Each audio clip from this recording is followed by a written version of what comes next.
வணக்கம் நண்பர்களே, எல்லாரும் எப்படி இருக்கீங்க? இன்னைக்கு வீடியோவில் கெட்டின வீட்டை இடித்த வீட்டுக்காரங்கள இருந்து கட்டின சோத்தை ஒட்ட வச்ச கொத்தனார் வரைக்கும் அப்படின்ட்டு பலவிதமான வீடியோக்கள் நம்ம சேனலில் ஒழிச்சு வச்சிருக்கோம். அதனால் கொஞ்சம் கூட டைம் வேஸ்ட் பண்ணாமல் வாங்க வீடியோக்குள்ளே போகலாம். இது வரைக்கும் நம்ம செஞ்சுருக்கிற வேலை மாதிரி வேறு யாருமே செஞ்சிருக்கூடாது. சும்மா அப்படி நம்ம வேலையை பார்த்தோன்னா அப்படி வாயே பொழக்கணும். ஆமாம், கண்டிப்பாக அப்படி உங்கள் வேலையை பார்த்தோன்னே அந்த சுவரே வாயை பொழந்துடும். இது வரைக்கும் நான் எத்தனையோ ஹார்ட் ஒர்க்காக பார்த்துருக்கேன். அப்படியா? ஆமாம். ஆனால் உங்களை மாதிரியான ஹார்ட் ஒர்க் இது வரைக்கும் நான் பார்த்தே இல்லை. எப்படி? அதான் பார்த்தாலே தெரியுதே. அப்படியே கொஞ்சம் வெளியே எடுத்து விட்ருக்கேன்ப்பா என்ன. அடே தம்பி, ஒன்று மட்டும் தெரிஞ்சுக்காப்பா, நம்ம எந்த கடையில் போய் டைல்ஸ் வாங்கினாலும் அது ஒரிஜினலாக டூப்ளிகேட்டானு டைல்ஸை ஒட்டி பார்த்தா தெரியாது. இப்படி தட்டி பார்த்தா தான் தெரியும். உடஞ்சிட்டுன்னு வச்சுக்கோயேன், அது வந்து டூப்ளிகேட். எப்படியாச்சும் ஒரு நாள் கண்டிப்பாக ஒரு வீட்டை கட்டுன்னு கனவு கண்டேன். அதுக்கப்புறம் என்ன, கனவாகவே போயிடுச்சு. கடைசி வரைக்கும் ஒரு செங்கல் கூட என்னால் வச்சு கட்ட முடியல. இங்கே பாரு, இப்படி போய்ட்டு அப்படி வர்றக்குள்ளே என்ன பண்ணி வச்சுருக்காங்க பாரு. டேய், உங்களை நம்பி நான் இன்னொரு கான்ட்ராக்ட் வேறு எடுத்துக்கிட்டேன்டா. அந்த கான்ட்ராக்ட்டுக்கும் நான் தான் மேனேஜரு. நான் தான் அந்த வீட்டை கட்டி கொடுக்கணுமா, பார்த்து பண்ணுங்கடா கொஞ்சம். தம்பி, மாச்சை பார்க்காம அப்படி ஓடி போய் அந்த பக்கத்து கடையில் ஒரு லாங் சைஸ் ஸ்கேல் ஒன்று வாங்கிட்டு வாப்பா. எதுக்குண்ணே? இல்லை, நானும் ஒரு 2 நாளாக செங்கலை அடிக்கடி வைக்கிறேன், நேராகவே நிற்க மாட்டேங்குது. அண்ணன் சோத்தில் சாந்தடிக்கிறதுல பெரிய ஆள். எப்படின்னா சொல்கிறீங்க? வேறு ஒன்றும் இல்லை, பக்கத்தில் மட்டக்கம் பிடிச்சிருந்தாருல, ஆமாம், அவர் தான் சொன்னார், வேறு ஒன்றும் இல்லை. அண்ணே, எனக்கு ஒரு 2 நாளைக்கு லீவ். என்னது லீவா? இனிமேல் உனக்கு லீவே கிடையாதுடா. இந்த செவத்தை எல்லாத்தையும் நீ தள்ளி விட்ட, இனிமேல் உனக்கு லீவு கிடையாது, எல்லாத்தையும் கட்டிட்டு தான் லீவ் போடுறேன். என்ன சார் நீங்கள் தாகமாக இருந்தால் தண்ணி குடிச்சிக்கங்கன்னு தான் சொல்லிட்டு நான் போனேன். அதுக்காக நீங்கள் வீட்டை கட்டுற சாக்கில் என்னத்தை பண்ணி வச்சுருக்கீங்க பாருங்கள். தண்ணியை குடிச்சு வீட்டை கட்டுறேன்னு வீட்டை சும்மா தாறுமாறாக கட்டி வச்சுருக்கீங்கண்ணே. வீட்டுக்காரன் பார்த்தான், அவ்வளோதான். டோர் ஓப்பனில் இருந்தாலும் டோரை தாண்டி ஒரு பொருள் உள்ளே எடுத்துகிட்டு போக முடியாது மச்சி. என்ன மச்சி சொல்கிறேன்? உண்மையில தான். ஏன்னா டோருக்கு பின்னாடி சேவனை வச்சுருக்காங்க மச்சி. என்னது சேவனையா? ஆமாம் மச்சி, நீ வேணா பாரு, சேவனை தான். அட்டா கான்ட்ராக்ட் ரொம்ப ஸ்ட்ராங்காக இருக்குன்னு சொல்லிட்டு ரொம்ப கான்ஃபிடென்ஸாக இருந்து பார்த்தீங்களா? இது வந்து எனக்கு ரொம்ப பிடிச்சிருக்கு. ஆனால் அந்த கான்ட்ராக்ட் எப்படி வந்து பிரிக்க போகிறீங்க? எனக்கு ஒரே ஆச்சரியமாக போச்சு மச்சி. என்னடா சொல்கிறேன்? ஆமாம், நைட்டு வீட்டை கட்டிட்டு காலையில் வந்து பார்த்தோம் அப்படின்னா அப்படி ஓடுதுடா. என்னது வீடு தான். அண்ணா எப்படிண்ணே இப்படி மட்டும் உங்களால் யோசிக்க முடியுது? ஆனால் இப்படிலாம் யோசிக்க பார்த்தீங்களா? அது எப்படிண்ணே? சரி, ஓகேண்ணே, வேலையை முடிஞ்சிட்டு அப்புறம் சம்பளம் வாங்கிங்களா, சேசி பேட்டை கொடுத்துருங்க. ஆனால் இந்த குடை என்ன பிராண்டுன்னு சொல்லுங்கண்ணே. எந்த கடையில் வாங்கினீங்க பார்த்தா? ரொம்பவே நல்லாயிருக்கு. ஆனால் அடிக்கிற மழைக்கு அந்த ஓட்டை கிட்ட வந்து ஒழுகிறாத, ஒழுகாமல் தான் நல்லாயிருக்கும். என்ன பிராண்டுண்ணே? வேலை செய்யும்போது ஒரு கிளுகிழுப்பு இல்லைன்னா எப்படி? அதுக்கு அதான் நாங்கள் ஓனரை ஊருக்கு அனுப்பிட்டு விளாண்டுக்கிட்டு இருக்கோம். நீங்கள் விளாட்றலாம் தப்பு இல்லை. ஓனர் வந்து பார்த்தாருன்னு வச்சுக்கேன், அவ்வளோதான், அவர் உங்ககிட்ட விளாண்டு வரும். சும்மா சொல்லக்கூடாதுண்ணே. எப்படிண்ணே இத்தனை நாள் அந்த திறமையை எங்கேண்ணே ஒழிச்சு வச்சுருந்தீங்க எனக்கு தெரியாமல்? எதடா சொல்கிறேன்? இந்த திறமையை தானே. அட லூசு போய் நல்லா பாடுறா, இது ஃபேன்டா. இதுக்கப்புறம் நீ இல்லை, யாராக இருந்தாலும் சரி, இனிமேல் வந்த வழியே வெளியே போக முடியாது. நான் உனக்குனே ஒரு புது பாதை போட்டு வச்சுருப்பேன், அந்த வழியை அப்படியே வெளியே ஓடிடணும். தப்பி தவிர வேறு எங்கேயாச்சும் போகணும்னு நினச்சி வச்சுக்கேன், அவ்வளோதான், பிச்சு பிடிச்சி.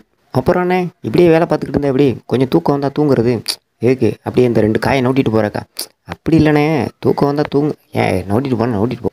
அண்ணன் செய்கிற வேலைக்கு கண்டிப்பாக சப்போர்ட்டே தேவைப்படாது. எப்படிப்பா சொல்கிறேன்? அங்கே பாரு அண்ணனை சப்போர்ட்டு எப்படி கொடுக்காரு அப்படின்ட்டு. ஆமாப்பா, சப்போர்ட்டு ஃபுல்லாக பயங்கரமாக கொடுத்துட்ருக்காரு. அது என்னன்னே தெரில, வேலை பார்த்தோம் அப்படின்னா அப்படியே தூக்கம் வருது. அப்படியா? அப்புறம் என்ன வேலை செய்கிற தவிர வச்சுட்டு நான் பாட்டு தூங்கிடுவேன். அப்போ ஓனர் வந்தால் என்ன குண்டில் அடித்து 2 எழுப்பு எழுப்புவார், நான் மறுபடியும் எடுத்து கல்லை உடைக்கிற மாதிரி அப்படியே சீனை போட்டுருவேன். அதுக்கப்புறம் வேறு என்ன, அவ்வளோதான். அண்ணா, இப்படி எல்லோரும் நீங்களே படித்து இன்ஜினியர் ஆகிட்டிங்கன்னா நாங்கள் எங்கே போகிறது? எல்லோரும் படிடா மாடுன்னு சொல்கிறாங்க. நான் படிக்காமல் இருந்தேன்னா என்ன செய்கிறது? அதுக்கு நீ பதில் சொல்லு. கலவையில் சிமெண்ட்டை பார்த்து பத்திரமா அளவாக போடுன்னு சொன்னேன். அதுக்கு இந்த பயக்குள்ள பாருங்கள் சார், என்ன பண்ணுங்க நீங்களே பாருங்களேன். அப்படியே அறுத்து அளவாக அளந்து போடுது சார். நான் என்னத்தை சொல்ல வேண்டேன்? இந்த கொடுமையை நான் யார்கிட்ட போய் சார் சொல்கிறது? ஏன்டா என்னாச்சு? யாரும் அவசரமாக கூப்பிட்றாங்கன்னு சொல்லிட்டு வெளியே வந்து எட்டி பார்த்தோம் அப்படின்னா கீழே இறங்குறக்கான பாதையை காணும் சார். எப்படி தான் மேலே ஏற எப்படி தான் இறங்குன்னு எனக்கே தெரில. இந்த வீட்டை கட்டின கொத்தனாரை எங்கேயாட்டு பார்த்தீங்களாப்பா? ஏன்ப்பா என்னாச்சு?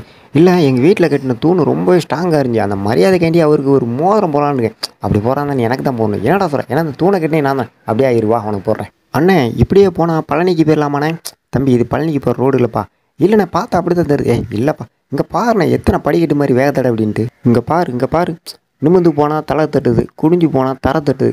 இப்போ நான் உன்ட்ட கேட்டேனா, அந்த வீட்டுக்கு கண்டிப்பாக படிக்கட்டு வேணும்னு உன்ட்ட கேட்டேனா? நீனே சொல்லு. அங்கே பாடுறா, அண்ணனை பற்றி நீ என்ன நினச்ச? நான் ஒன்று நினைக்கல, நீ என்ன நினச்ச? இல்லை, அண்ணா 1000 அடிக்கு மேலே தான் நீ தொங்கிக்கிட்டு வேலை பார்ப்ப நினச்சிட்ருக்க. அதான் இல்லை, 1000 இன்ச் அடியில் தொங்குவார். எத்தனை நாள் சொல்கிறது? ஒசரத்தில் பூசும்போது குதிரை வாங்கி போடுங்கடா, குதிரை வாங்கி போகிறான்னு சொன்னால் கேட்கறது கிடையாது. குதிரை வாங்கினா 1000 வாடகை ஆயிருன்னு சொல்லிட்டு வாங்கி போகிறது கிடையாது. இப்போ நான் ஒரு குதிரையை பூசை வாங்கிட்டு வந்திருக்கேன். இந்த குதிரைக்கு ஒரு 1000 ரூபான்னு 1500 வாடகை. சீக்கிரம் அவங்க வீட்டில் இருக்க துணிமணிலாம் எடுத்துகிட்டு சீக்கிரம் கிளம்புங்கடா. அண்ணா, எங்கண்ணே? இங்கே பாடுறா, வீடு நிறைய தண்ணி வந்துட்டா. நீ ஓடி போய் சீக்கிரமாக அந்த ஆய கடையில் போய் ஒரு ஹமாம் சோப்பும் துணி துவைக்கிற ஒரு துணி சோப்பு வாங்கிட்டோம். ஒரே இடத்துல உட்காந்து எங்களுக்கு போர் அடிச்சு போச்சு. அதான் நாங்கள் எல்லாருமே சட்டி போயிட்டுலாம் தூக்கிட்டு கிளம்பிட்டோம். எங்கண்ணா கிளம்பிட்டீங்க? பக்கத்து தெருவுக்கு தான். நாங்கள் முன்னாடி போகிறோம், நீங்கள் சர்டிஃபிகேட்லாம் தூக்கிட்டு எங்கள் பின்னாடி எப்படியே வாங்க. இங்கே பாடுறா, இந்த வீட்டுக்காரனுக்கு ரொம்ப நல்ல மனசுடா. ஏன் அப்படி சொல்கிறீங்க? இங்கே பாடுறா, அவன் சொந்தக்காரனுக்கே சொந்தத்தில் தங்கறதுக்கு இடம் கொடுக்க மாட்டான். இங்கே பாடுறா, யார் எவருனே தெரியாது. இவங்களுக்குலாம் எத்தனை வீடு கட்டி கொடுத்தா பாடுறா. அப்போ இவர் என்னடா சொல்கிறது? ஏன் சொல்லு. அடே என்னடா நினச்சிக்கிட்டா எங்கள் அண்ணனை அவர் பெரிய திறமைசாலிடா. என்ன சொல்கிறீங்க? ஆமாடா, அவர் ஒரே அடியில் அந்த பூட்டை ஆமாண்ணே கண்டிப்பாக உடச்சிருவாருண்ணே. ஆனால் நீங்கள் சொன்ன மாதிரி திறமைசாலி நான் நினச்சேன். ஆனால் அதானே இல்லை, உடையிற அளவுக்கு முட்டை உடச்சி. அண்ணே ரொம்ப நல்லா ஓட்டிங்கண்ணே, ரொம்ப நல்லா ஓட்டிங்கண்ணே. அதெல்லாம் இருக்கட்டும், அந்த சுத்தியல் எடு. இந்தாங்கண்ணா சுத்தியல். அடே இதாடா சுத்தியல், பெரிய வேலை பார்த்து விட்டியாடா நீ இன்னைக்கு. ஆனால் எங்கள் ஊரில் இது பேர்த்தான சுத்தியல்.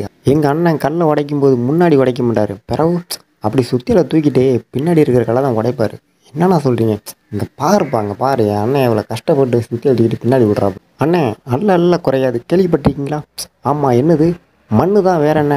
அப்படியாண்ணே, அல்ல குறையாதா? அப்போ எனக்கு ஒரு 2 லோடு தட்டி விட்டுங்கண்ணே. ஏன்னா எனக்கு நிறைய வீடு கட்ட வேண்டியிருக்கு, பார்த்துக்கோங்க. ஒரு 2 லோடு மட்டும். அட்டட்டட்டட்டட்ட, என்னடா கலவை போடுறீங்க? கலையில் ஒரு உப்பு இல்லை, உரப்பு இல்லை, ஒரு டேஸ்ட் இல்லை. இந்த கலையெல்லாம் பார்த்தா நான் மனுஷன் பக்கத்தில் வருவாங்கடா. என்னடா நீங்கள் எல்லாத்தையும் கொஞ்சம் அள்ளி போடுறா, சீக்கிரம் வீட்டை கட்டும்.